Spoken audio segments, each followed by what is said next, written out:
Please listen carefully.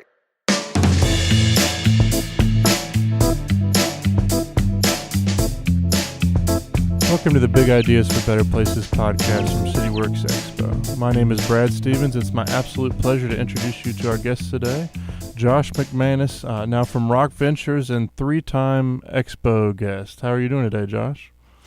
I'm doing great, Brad. Glad to be with you. Well, it's always a pleasure to get a chance to talk to you. I think you're one of the most authentic people we've ever dealt with through CityWorks, and I just love a chance to get to talk to you, and I hope that we can take you out of the grind for a little bit today. Yeah, I'm happy to be with you. I'm a huge fan of Expo, a huge fan of Roanoke, so happy to dedicate the time to the conversation. Well, very good. Now, you've been involved in creating better places in one form or fashion for a long time now. How do you kind of define what you're doing these days? Well, it's funny. So I'm chief operating officer of a services company that sits at the middle of a $7 billion a year family of companies. And so I think a lot of people would say, oh, well, Josh left community work and now he's in business. But in fact, the place where I work is a for more than profit family of companies. And when I say that, what I mean is, it's a family of companies that constantly pursues the intersection of moral imperative and market imperative. So we our two largest holdings are in downtown Detroit, downtown Cleveland, two of the cities in the United States that have been most impacted by post-industrial change. And our work, while it is ranging from, we're the second largest residential lender in America with Quicken Loans, to Jack Entertainment, which is the largest Midwestern gaming company, to Bedrock, which is the portfolio of real estate in Detroit. Now we have 90 properties and 80 buildings, over 7 million square feet. But our real mission, we're certainly in the mission of doing business and working to become the largest lender in America, the best gaming company in the Midwest, and the best real estate company in the Midwest.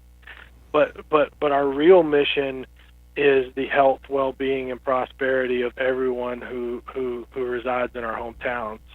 And so I think what's happened for me is I'm playing on a different scale than I once did. I started in grassroots community activism and community change, supporting artists and entrepreneurs, and now I'm attached to a much bigger motor.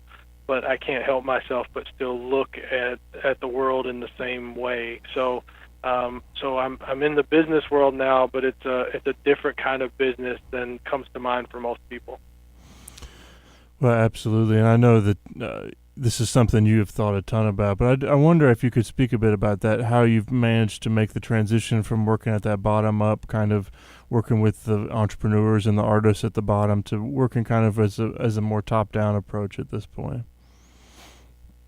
So I think about life and career, as a sort of practice and an evolution, and I'm absolutely convinced that I could not do what I do today had I not done every one of those things that preceded it. So, I remember being a ground level fundraiser for United Way and standing on the ramp at Delta Airlines hangar in Atlanta at their headquarters, and with every shift that changed over of folks who were loading the planes and directing the planes in, I had to give them the speech about United Way and why they should give to support health and human services.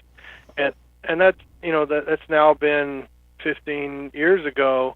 And, if I hadn't done those sort of stump speeches for something that I cared deeply about back in the day, I wouldn't be able to take the stage and talk to, thousands of team members here with a level of confidence and definition. And that goes for every piece. I started small companies.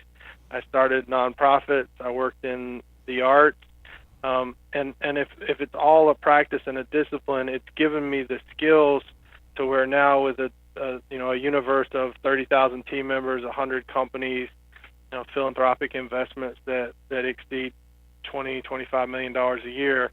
I use everything that I have in my toolkit every day, and I actually bring a different toolkit to work than most people do. Most of my contemporaries grew up in the for-profit world, so they use the regression analysis and the spreadsheet and the talent practices that are pervasive in the for-profit world.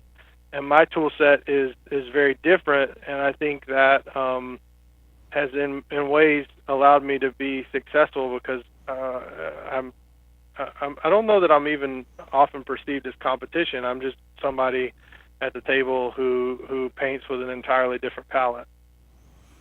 Well, in some ways, that seems to be the very definition of why we should seek diversity in everything that we do. Yeah, absolutely. I like to say innovation is a cross-disciplinary sport.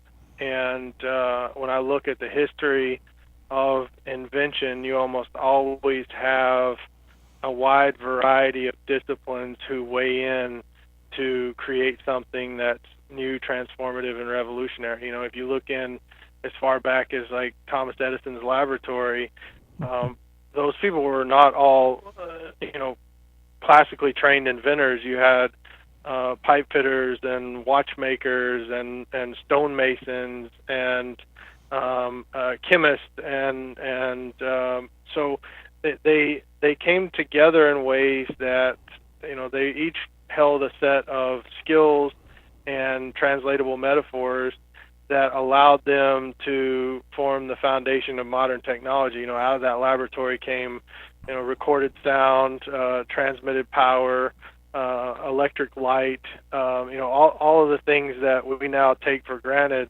really came from a very small set. When you look at Menlo Park, like less than 100 people, and for most of it less than 50 people, who gave us the entire basis of modern civilization.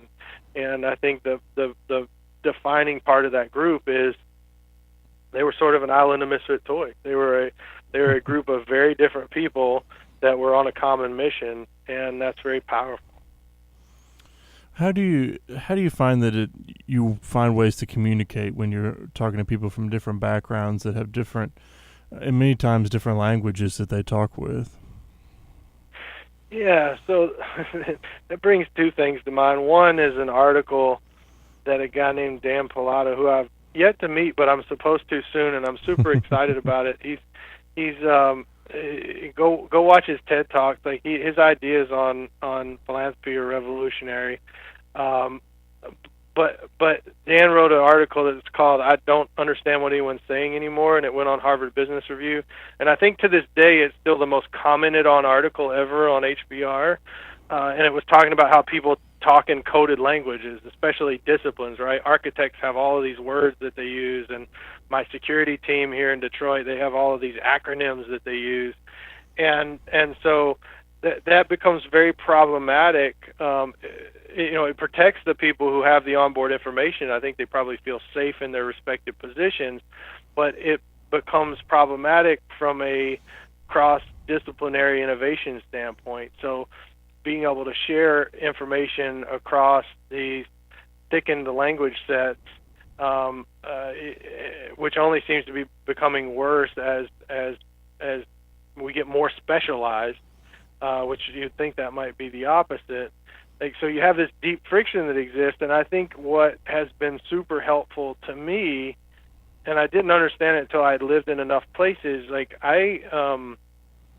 baseline, I'm a hillbilly. Like I grew up in the foothills of North Georgia, and we came up in a community that was very, very small with everybody living together. Everybody went to school together. Everybody went to downtown together. You went to all the events together. And so in that, a variety of ages, variety of incomes, variety of backgrounds, variety of raw intelligence, exposure, experience. And so there was a requirement in communication to simplify. And so in many ways, I think that my ability to communicate across a variety of folks comes from that rural Northwest Georgia upbringing, which said that it didn't matter whether I was, dealing with a farmer who never got out of 8th grade, or whether I was dealing with one of my dad's contemporaries in business who had a master's.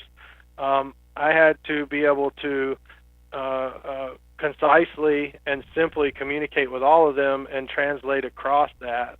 And I think the places where I find the most friction in my work are places where people have not figured out how to simplify and communicate across a variety of disciplines. I'm intrigued by that. Is it the point of leadership to make that communication happen, or how do you create a culture, I guess, where people are listening, and I guess you have to create a place where people want to know what the other people are saying? Yeah, so there's a couple of things.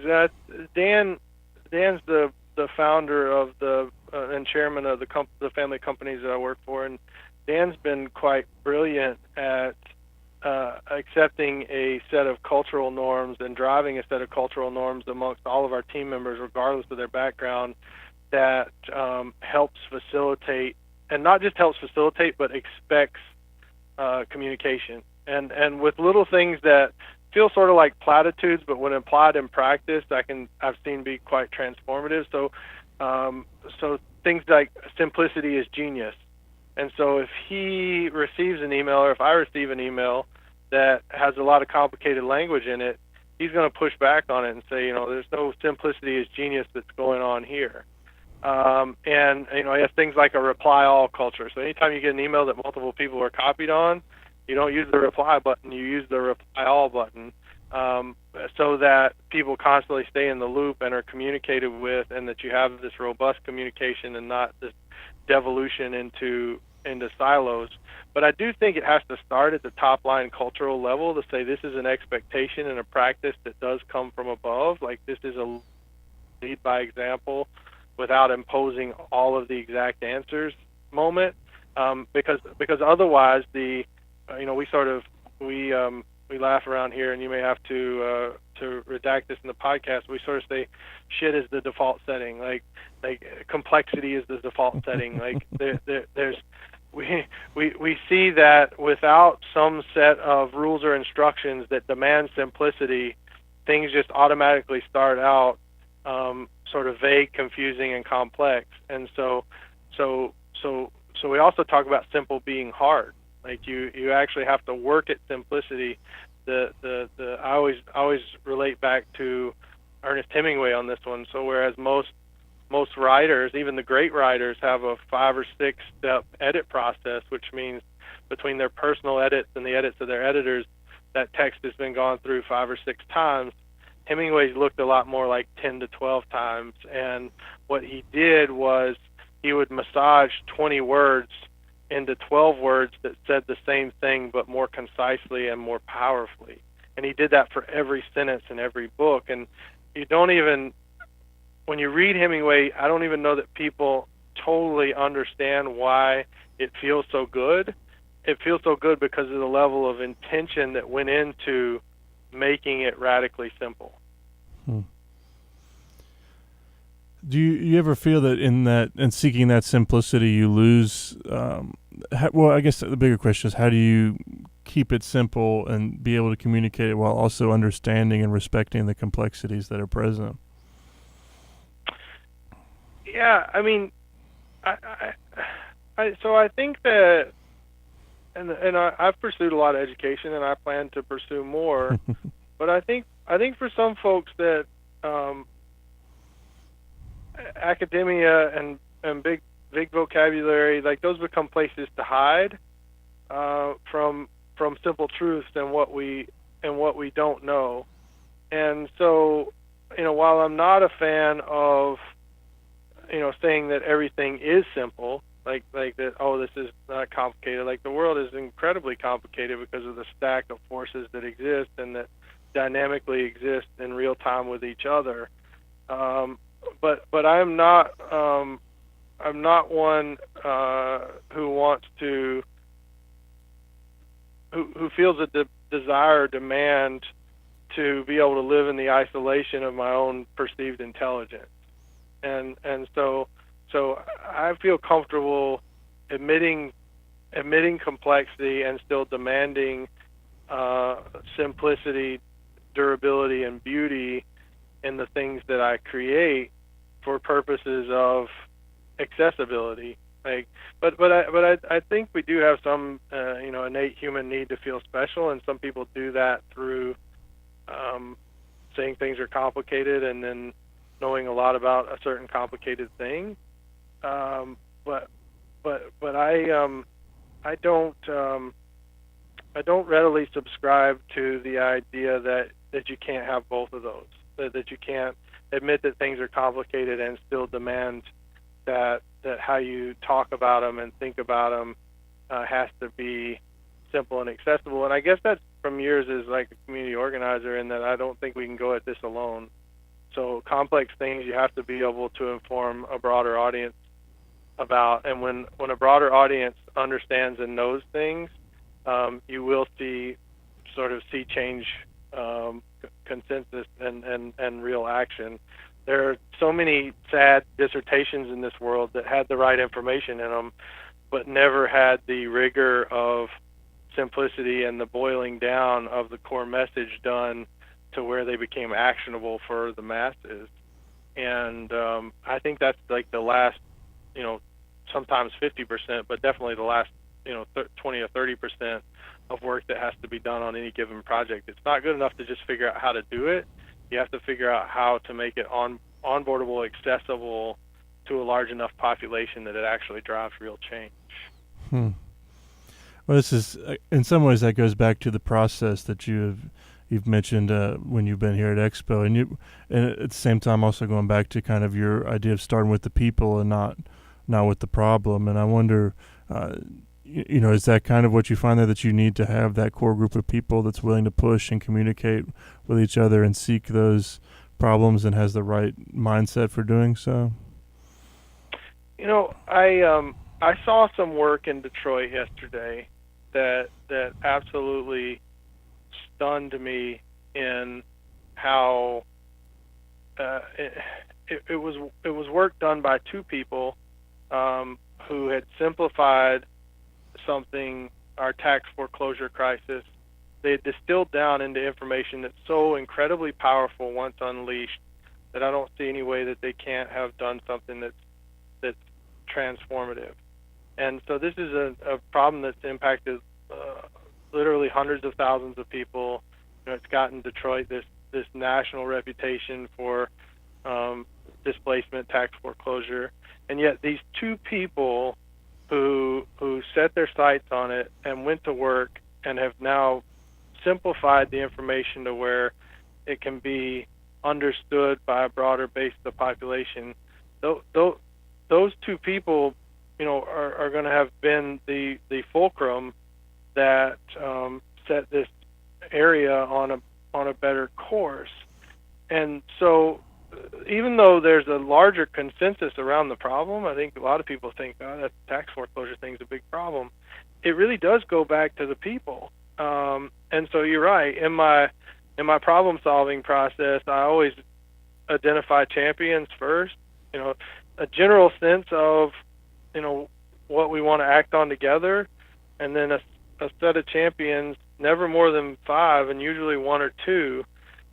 People who are willing to put the sweat equity and the intestinal fortitude into making change, and then they go through the whole fall in love with the problem, not the solution, and the intensive research and observing the problem in the wild, but it always ties back to the people that are willing to invest inordinate amounts of time into leaving the world a little better than they found it. And there's a Margaret Mead quote that I'm not going to get exactly right, but says something to the tune of, never underestimate the power of a few people to change the world. In fact, it's the only thing that ever has. And in practice, I see that every day, and I believe it. And what's liberating about that is, for a country where there's 300 million people, that means that I absolutely can make a difference if I so choose. I just have to find others who have complementary superpowers and then I have to find a problem that's really a problem, not a symptom, not a solution, and fall in love with it, and put in the rigorous work that it takes to develop some sort of thoughtful intervention, take action on it, and then watch how it moves, and then continue to work on it over time. That one of the things that I often feel when my wife and I will go to the mall for whatever reason, and usually I wind up incredibly frustrated by that trip, is that I look around and I see these people, and I go to the mall in a town of 100,000 and I don't recognize anybody. And it's like, what does it take to get these folks engaged? What does it take to get them to the point where they're willing to take that step and engage and invest in that way? What are your thoughts about how to kind of broaden the world that's willing to do community investment type work? Yeah, so I take a different angle on this than most people do. I think most people would like to guilt the response out of a broad base of people. So you're not doing enough to give back to the world. You should feel bad about that and thereby do more. For me, I like this thing that Herb Keller, who ran Southwest Airlines, said, which was, it's better to be bound by love than to be bound by fear.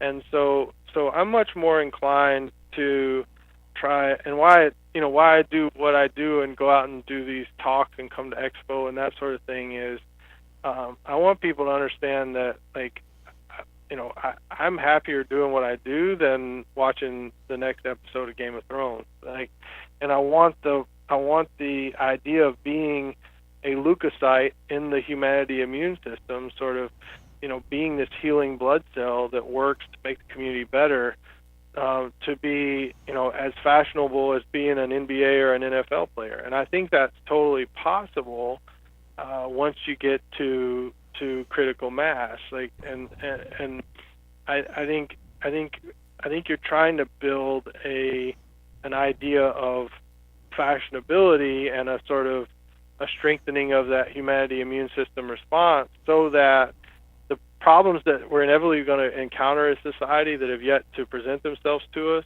old problems fall off all the time and new problems present themselves, that we have a set of people who are trained to be responsive, and that will attack at any point that the common good seems like it's under threat. And so that's why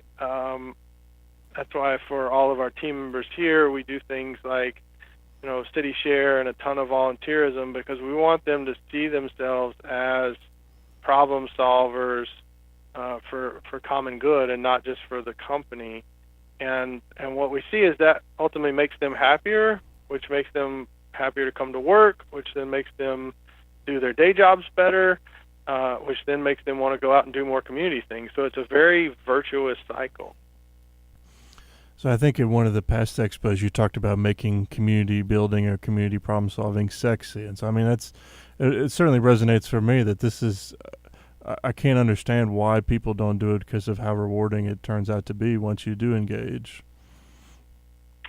Yeah, I think one of the reasons that people don't is, it hasn't been simplified. And so the question becomes, where do I start? Like, if I'm trained as an accountant, I went to school and was taught how to do, double entry systems and debits and credits and all those sorts of things. And nowhere in our education system does anyone train how to be a leukocyte in the humanity immune system. And so those who figure it out tend to be somewhat entrepreneurial in nature, and they go out and figure it out on their own. I think little by little we're developing more systems that teach people how to be the change they wish to see in the world. But we need more of that. I've helped start classes for entrepreneurs, and I'm starting to see classes form for more of the social entrepreneurs and the community builders, where you get some sort of discipline, rigor, some sort of a canvas, like just like your business canvas for a for-profit business. You need some sort of outline for how you're going to approach your community problem solving. That's another reason that I've written down my process and I freely give it away, is to help others try to follow in the same path. But I think just like anything else that really matters to a society, we have to teach it, we have to form it into a discipline, we have to regard it, revere it, and to encourage other people to follow suit. And I think that's a burgeoning energy. It's not here yet, but we're seeing it get closer by the day. Well, you've traveled all over the country and all over the world, I'm sure, at this point, and you've seen a ton of different places. When you see a place that excites you or energizes you, what do you think are the components that make it that way? So I think places that are in touch with who they are. So I get really turned off by the we're going to be the Silicon Valley of the Mississippi Delta notion. So people that places that are at an identity crisis and they're trying to have a Me Too moment. Like, oh, well, it sounds like Nashville's really done good with country music, so, over here in Poughkeepsie, we need to do some country music in our downtown. I think that every place has a very distinctive DNA, and that if you know how to listen right, you can find that and tap into it. And it doesn't matter how big your size is. Like, every community has a distinctive DNA that they can channel in a way that's not exclusively nostalgic. Now, we've all been to places where that DNA is exclusively nostalgic, and that becomes problematic too. It's only a longing to go back to some place we used to be. But in Chattanooga, where you bottled the first bottle of Coca-Cola in the United States, and where the Little Debbie's all come from, and moon pies, right? They figured out packaged goods. Like, packaged goods are in the DNA of that place. And so if I was a prospective packaged goods entrepreneur, I would find that a pretty good place to set up. And just the same, in Detroit, Michigan, we've always made things. And so if I was a prospective watchmaker like Shinola, then Detroit would be a pretty good place to set up. So I think first a community has to understand where it came from and be channeling that towards where it's going. I think that you also want to see a set of those leukocytes who have popped up, who are not just the elected officials and not just the head of Chamber of Commerce, not just the folks that are in the traditional leadership positions, but you want to find, every corner, every neighborhood, every coffee shop, a set of people who truly believe that the future of their community is somehow in their hands. And some places have this and some places don't. I was in Akron when this idea sort of awoke, and it was amazing. You went from a place that had a clear sort of command and control, 20-something, nearly 30-year-long mayor, a great guy, but he had taken care of everything for everybody. And so there hadn't been this set of community members who felt like it was within their responsibility and their role to make a difference. And all of a sudden, as he left office, they emerged, they popped up, and it's been a beautiful thing to watch them ever since, because there was one of him and there's hundreds of them, and so they're going in tons of different directions in the community. So knowing what you are, and adding a set of people who feel responsible, and then the third thing is a place that has an ability to believe in itself, and let me see if I can unpack that for you. I just had lunch with a researcher who recently finished up his time as the head of research for the Kauffman Foundation, and he and I were talking about this. In Chattanooga, it's the one city over 100,000 people that's now regained and eclipsed all of its post-industrial population loss. And he said, "Why do you think that was?" And I said, well, best I can tell, in the late 70s and early 80s, there was a table of people, probably no bigger than 8, who for some reason together started believing that working together worked and that they would be more powerful together. And so they embraced this spirit of abundance. And a lot of especially post-industrial places have this spirit of scarcity, which says, everything's a zero-sum game. If one person wins, then somebody else is losing, and if an asset gets used in one way, it can't be used in another way. And so in Chattanooga, this set of people said, we don't have much right now, but we're going to use it together, and we're going to constantly announce things together. We're going to co-invest in things together. We're not going to all live in our silos and passively aggressively take swipes at each other. And so that sort of culture of abundance, to where there's strong belief amongst the citizenry, and that's like lowercase c citizens, not just your long-term leaders, that there's a shared destiny that is going to be a positive thing. I think that's the alchemy that I'd be looking for, is the authentic nature of what a place is, like who we are and what we're doing, these people, these leukocytes, and then shared belief. And if I see those 3 things, I can guarantee you that when I come back 5 years later, that the place is going to be better than the last time I saw it. And if I walk into a city and I don't see those things, which there's a lot of cities I walk into and don't see those things, I can guarantee that in 5 years I'll come back and it'll be worse, until the point that somebody digs their heels in and makes sure that those 3 things are reality and that they exist. In some ways, it seems like a cycle of things, that you get to a point and then complacency sets in to some regard, and then you deteriorate until somebody else is willing to pick up the mantle, and then you rebuild. Is that something that you have seen? Yeah, I do think that I've described the Icy Community, not, in America we have this sort of notion of community with a beginning, a middle, and an end. That Detroit was, it started by the river. It was once great, and now it's in its, sort of sunsetting moment.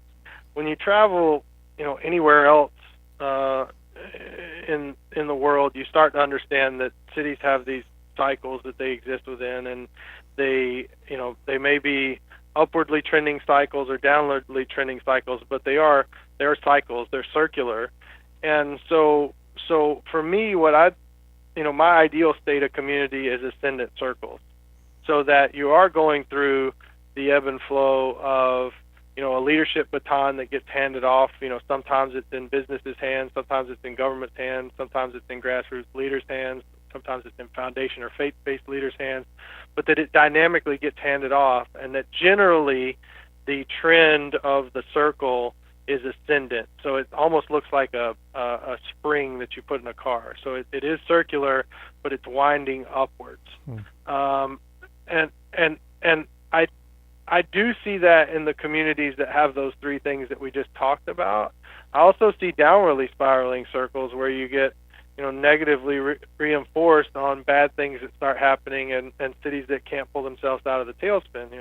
Detroit in 1953, with their transient work population, probably had 2.5 million people, and today, on a generous count, we're just over 600,000. And so the thing that I see is, you need someone nurturing that has a 30-year view, that's nurturing the whether that pathward is actually ascending or not. Well, very good. As we start to come to a close here, Josh, I wonder if you could share kind of a story that you think encapsulates what you think makes strong communities work, and where the idea of better places comes from.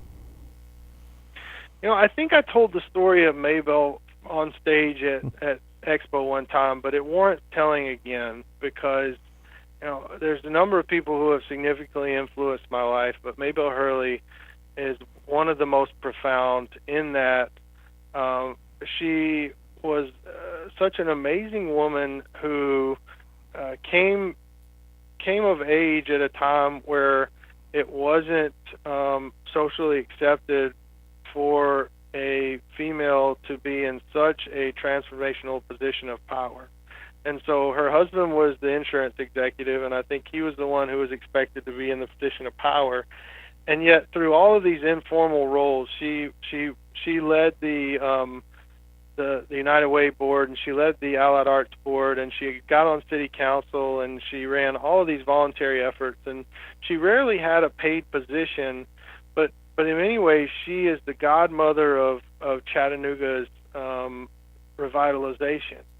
She, over time, as I would go through the historical files, you would find the minutes of these meetings that happened in the late 70s and the early 80s where these decisions were made that were transformative. I think one of the longest walking bridges in the world was a car bridge that was going to be blown up and sold for scrap, the Walnut Street Bridge in Chattanooga. And you find Maybelle, entangled right in the middle of the citizens movement to have that turned into a walking bridge, and it now connects the two halves of downtown in a way that's both, functional and philosophical at the same time. And so in Maybelle is this person who, the timing wasn't right and the situation wasn't right, and she didn't have a huge stack of money, and she had kids to raise, and yet by showing up over and over again and having a clear vision for a future of a community that wasn't on a downward spiral, I put her as the heartbeat of why Chattanooga is that city that did regain its lost population and is today on most of the list of best mid-sized American cities to live in and best undersung places to move to. I rarely open one of those articles that I don't find Chattanooga on the list, and 30 years ago that was unthinkable. And so Maybelle's story to me says it's just a matter of taking that personal responsibility on, and that any one of us, regardless of our standing, our station, can be the change that we wish to see in the world. Well, very good. That's such a powerful message to end on there. Thank you for being with us, Josh. If you all listening would like to hear Josh's talks from past expos, you can check out our website, cityworksexpo.com. And thank you again, Josh, for taking the time to be with us today. Always happy to be with you. Thank you.